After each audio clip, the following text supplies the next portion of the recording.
शिव जी के मंदिर जा रहे हो, भगवान शंकर का जल है, उसको भी मस्तक पर त्रिपुंड के भाव से लगा सकते। भस्म है, भाव से लगा सकते। और यदि कुछ भी ना लगा सको तो फिर एक काम करो, शंकर के मंदिर में जब जाओ, झुककर जब प्रणाम करो तो अपना मस्तक शिव के चरणों में झुककर प्रणाम करोगे तो जो शिव भक्त आएंगे उनके चरण की रज आपके जब मस्तक पर लगेगी तो आपका कल्याण कर देगी, आपका उद्धार कर देगी, कल्याण कर देगी।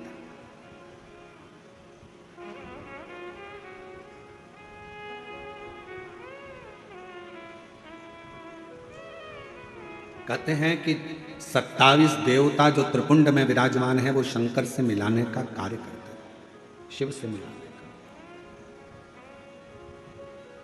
बाकी सी लटक गई नैनों में अटक गई, कब तुम दर्श दिखाओगे। बाकी सी लटक गई नैनों में अटक गई, कब तुम दर्श दिखाओगे। हिच क्या ना रुके भोलेनाथ, मने थारी याद सतावे। ओ काशी के भोलेनाथ, मने थारी याद सतावे। याद सतावे रुदन आवे, याद सतावे रुदन आवे, याद सतावे। ओ काशी के भोलेनाथ, मने थारी याद सतावे।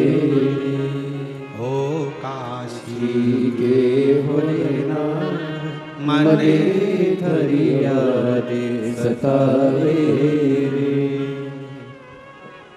हिच क्या ना रोके भोलेनाथ, हिच क्या ना रोके भोलेनाथ, मने थारी याद सतावे।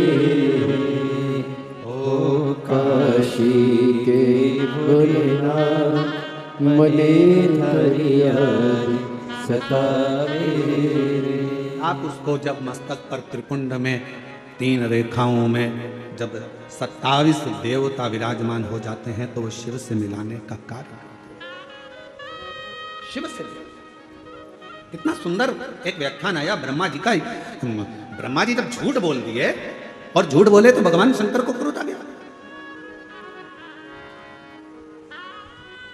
पांव का नख तोड़ा, काल भैरव प्रकट करा, काल भैरव ने अपने हाथ का नख तोड़ा, ब्रह्मा जी का सिर काट दिया। सिर लुढ़कते लुढ़कते गया तो कर्मनाशा नदी बन गई, जो आज भी उत्तर प्रदेश में बहती है।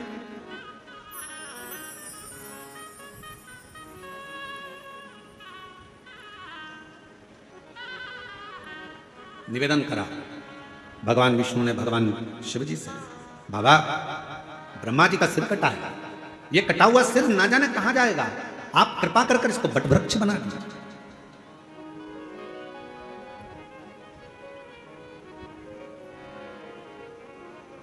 इसको बट वृक्ष बना दो, आप करुणा करो, इसको बड़ का पेड़ बना दो, बट वृक्ष बना दो।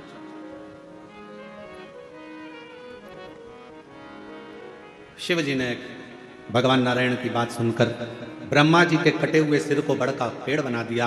शंकर भगवान उसी बड़ के पेड़ के नीचे विराजमान हो गए। शिव जी का नाम बटकेश्वर महादेव। बटकेश्वर महादेव एक नाम शंकर जी का ऐसा है जो व्यक्ति के कर्जे को समाप्त करता है। कर्जा करने के बाद व्यक्ति सोचता है मेरा कर्जा नहीं चूक रहा, बहुत ज्यादा टेंशन में चलता है। पैसा अगर कर्जा तुमने लिया है तो चुकाओगे भी तुम, तो फिर टेंशन करने की जरूरत क्या है। ज्यादा कर्जा हो गया महाराज, अब क्या करें। पति और पत्नी इतने डिप्रेशन में पहुंच गए कि आखिरी में अपने शरीर को ही त्याग दिया, मरने की तैयारी कर ली। ना ना ना, शिव महापुराण की कथा कहती है कर्जा तुमने करा है, कर्जा तुमने लिया है, चुकाओगे भी तुम, घबराना नहीं। कर्जा ज्यादा हो जाए तो बड़ के पेड़ के नीचे श्री शिवाय नमस्तुभ्यम का जाप करिए। बट वृक्ष के नीचे अगर कोई शंकर का शिवलिंग है उसका पूजन करिए। बट वृक्ष के नीचे कोई भगवान शंकर का अंश अवतार श्री हनुमान जी महाराज भी अगर किसी बट वृक्ष के नीचे विराजमान है उसका स्मरण करिए। शंकर का ही अंश स्वरूप आद्य शक्ति दुर्गा भवानी भी अगर बट वृक्ष के नीचे आद्य शक्ति भी बैठी हुई है तो उसका भी स्मरण करिए। बट वृक्ष के नीचे कोई देवता अगर विराजमान है उसका पूजन करिए, उसकी आराधना करिए, उसकी अर्चना करिए, उसका फल आपको मिलेगा, कर्जे से मुक्ति होगी।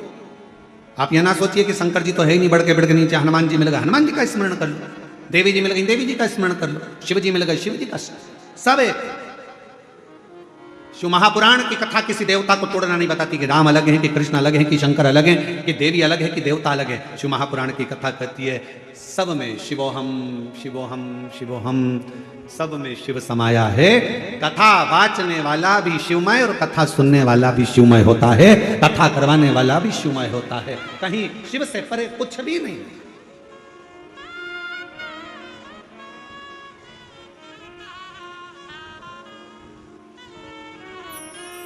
और मेरे भोले तेरा सहारा है, मेरे भोले तेरा सहारा है, मेरी नैया का तू किनारा है, मेरी नैया का तू किनारा है।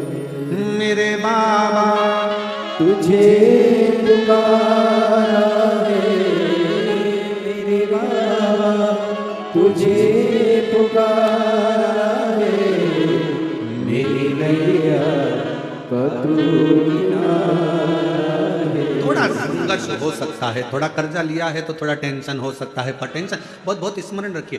बादल टूटता है तो पानी बनता है। बोलो सही है कि गलत है? बादल टूटता है पानी बनता है। पृथ्वी पर मिट्टी टूटती है, अगर मिट्टी